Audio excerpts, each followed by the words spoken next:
É hoje nosso convidado na revista de imprensa, o escritor Mário Silva Carvalho, autor do livro O Diário de um Carbonário, um romance histórico que fala sobre a sociedade secreta portuguesa que esteve envolvida na implantação da República. Muito bom dia. Obrigada por estar connosco. Vamos já falar dessa obra. Para já vemos os temas da imprensa que escolheu para esta conversa e vamos começar por falar sobre o Irão, o ultimato que faz aos parceiros do acordo nuclear. Avisa que não vai cumprir o entendimento enquanto não vir sinais positivos por parte de todos os signatários. Por que é que decidiu destacar este assunto? Porque há conflitos regionais que são conflitos regionais, outros que são conflitos que têm tendência, onde se corre o risco de se transformarem em riscos globais. Neste caso, os atores envolvidos, o Irão, o Iraque, a Síria, a Arábia Saudita, Israel, são de facto potenciais aceleradores destes incidentes que têm ocorrido no Golfo de Omã. No passado havia aqui um ponto de equilíbrio que era de um lado a Europa, do outro lado os Estados Unidos. Neste momento, na América, com um presidente que é um pouco catavento, acaba também por fazer parte da equipa dos aceleradores. Ou seja, corremos o risco de um conflito regional se transformar num conflito global com implicações profundas na economia mundial e em Portugal, porque à volta de um terço do crude cruzam o Golfo de Omã. Não é? Por isso, daí a importância e a atenção que penso que todos nós devemos ter, que podemos sem querer estar envolvidos num conflito com implicações financeiras, económicas, sociais de grande monta e guerra mesmo. Muito bem. O Jornal de Notícias traz hoje na revista Notícias Magazine um artigo sobre a velhice, escreve mesmo em título Há vida depois da velhice. Envelhecer é uma arte e não uma doença, escreve também o jornal.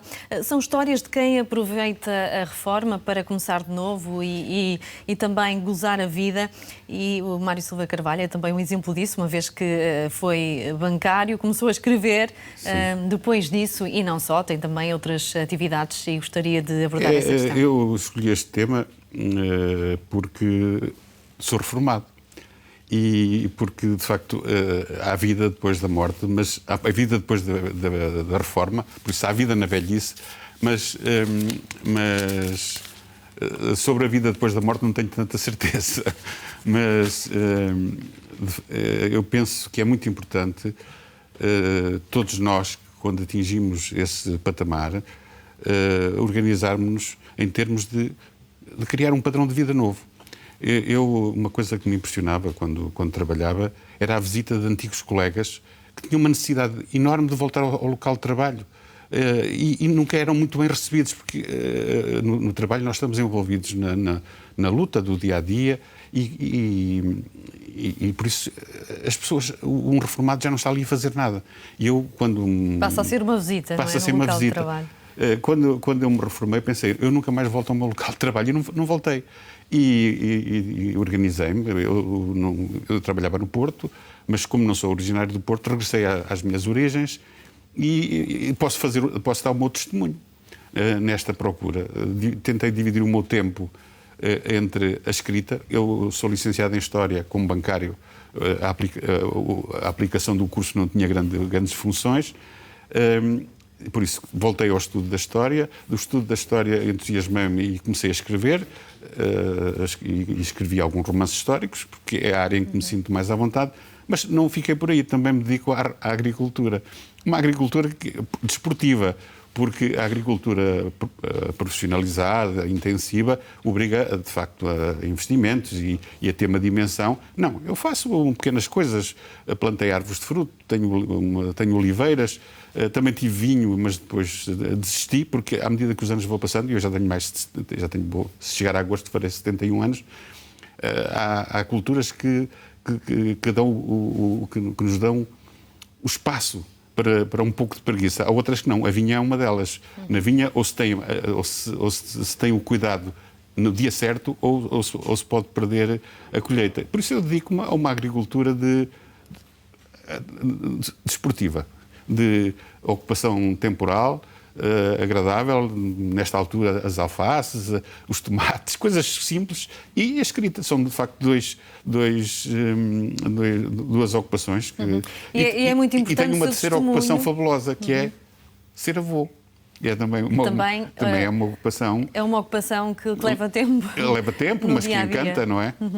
E é preciso realmente ter esse testemunho numa altura em que diminui a natalidade e a longevidade é cada vez maior.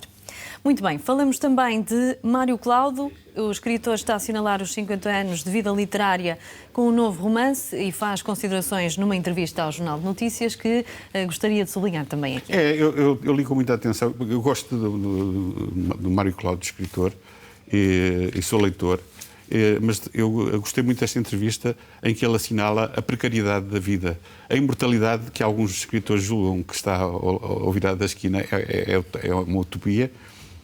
Mas ele levanta aqui uma questão que eu questiono se será assim.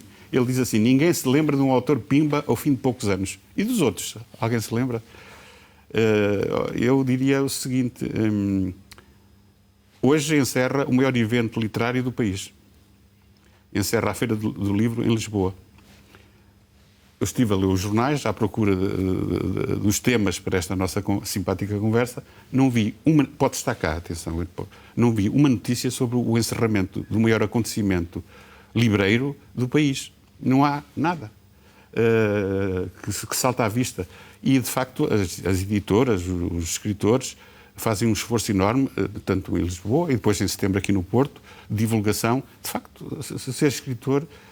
é algo de precário. Quando nós pensamos quais são os escritores do século XIX que sobreviveram até hoje, século XXI, lembramos 2 ou 3, não é? O Essa, claro, o Camilo, talvez, mas no século XX há uma pleia de enorme de escritores. Quantos é que parece que vão sobreviver? Falou-se muito agora da Agostina, mas porque ela faleceu. Mas alguém se lembra de Fialho de Almeida, de Raul Brandão, etc.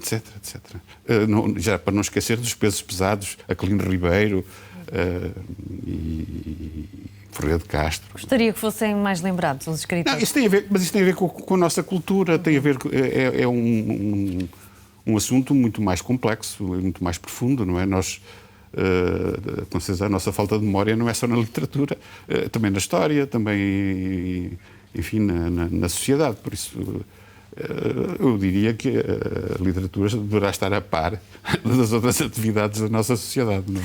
Muito bem, centramos-nos agora na literatura, na sua obra, Diário de um Carbonário, um romance histórico que fala sobre a sociedade secreta portuguesa que esteve envolvida na implantação da República. Falamos dos séculos XIX e XX. É um romance histórico e, portanto, centra-se num jovem que sai de Coimbra, vai para Lisboa, vai com expectativas altas sobre a capital e depois acaba por se desiludir. Acaba por ser confrontado com a realidade da vida. Há um escritor, também esquecido, que é o Guerra Junqueiro, que tem um verso lapidar que diz assim: turbas gemendo esfarrapadas, sem luz, sem pão, sem moradas. Era essa a fotografia da classe trabalhadora, da classe operária, dos pequenos artesãos. Não sei se está bem dito, mas também da cidade. A cidade vivia de mistérios, tinha uma pequena, já havia uma pequena indústria, mas de facto eram oficinas de tudo e para tudo, tudo se reparava, não é? E eu disse há dias aqui nesta sala que quando um homem ganha 300 reis por dia, era um salário médio de um operário, e uma dúzia de ovos custava 300 reis, está tudo dito sobre como vivia a classe operária. Ou seja, eram tempos havia uma massa de miséria muito dilatada na capital e que foi um bom terreno para uma sociedade secreta violenta como a Carbonária, que os analistas uns consideram heroica, outras antecessora dos grupos de terrorismo que surgiram mais tarde. Já havia nessa altura, porque em Espanha havia um movimento extremamente violento que se chamou Mão Negra, e depois em Portugal a Carbonária, a partir de 1907, de facto, envolve-se em ações de violência. Falamos aqui de um conflito entre monárquicos e republicanos. Curiosamente, a Carbonária não tinha objetivos de poder. Perseguiu apenas e só um objetivo, que foi, e conseguiu, o derrubo da monarquia e a implantação da República. Muito bem. Muito obrigada por ter estado Só connosco. queria dizer uma coisa. Hoje às 17 horas, estarei na Feira do Livro para apresentar esta obra, que será apresentada por um grande democrata, que é o professor José Zaluar Basílio, e gostaria que alguns então dos nossos ouvintes me fizessem uma visita às 17 horas no auditório da Feira do Livro hoje. Muito bem. Mário Silva Carvalho, muito obrigada por ter estado connosco. Um bom domingo. Obrigado.